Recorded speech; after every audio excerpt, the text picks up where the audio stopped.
बिहार विधानसभा चुनाव अब अपने अंतिम पड़ाव पर आ चुका है। तमाम चुनावी प्रक्रिया समाप्त हो चुकी है और 10 तारीख को नतीजे आएंगे। नतीजों से पहले मीडिया में जिस तरह से खबरें चल रही हैं और एग्जिट पोल के नतीजे आ रहे हैं वो साफ साफ महागठबंधन के पक्ष में आ रहे हैं। तो जिस तरह से एग्जिट पोल ने अपना शिगुफा खोला है उससे तो लग रहा है कि महागठबंधन की सरकार बन जाएगी, लेकिन तमाम पार्टियों के जो दफ्तर है वहाँ पर भी अभी सन्नाटा बिछड़ा हुआ है, क्योंकि पिछले दिनों यानी कई सारे विधानसभा चुनाव और लोकसभा के चुनाव हुए हैं, वहाँ एग्जिट पोल 100% सही नहीं पाया गया है। इसी को ध्यान में रखते हुए अभी कोई भी पार्टी अपने पत्ते नहीं खोल रही है। यूँ कहें तो वो किसी जश्न के मूड में नहीं है। अब तो 10 तारीख को जैसे ही विधानसभा का रिजल्ट सामने आएगा तो जो हलचल सबसे ज़्यादा होगी वो एक अन्य मार्ग और विधानसभा राजभवन के पास होगी, क्योंकि उसके बाद जो पूरा जो काम है शपथ दिलाने का नतीजे के बाद वो यहीं से होगा।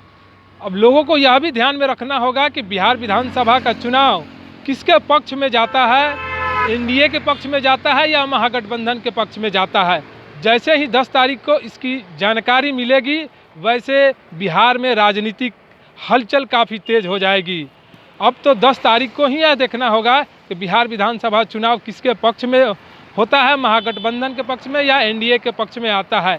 फिलहाल हम पटना के सबसे चर्चित, यूँ कहें तो सबसे चहल पहल वाले क्षेत्र राजभवन के पास डॉक्टर राजेंद्र प्रसाद की एक स्मृति है और ये राजेंद्र चौक के नाम से जाना जाता है। जैसे जैसे 10 तारीख का दिन चढ़ेगा वैसे वैसे यहाँ गतिविधियाँ तेज हो जाएंगी।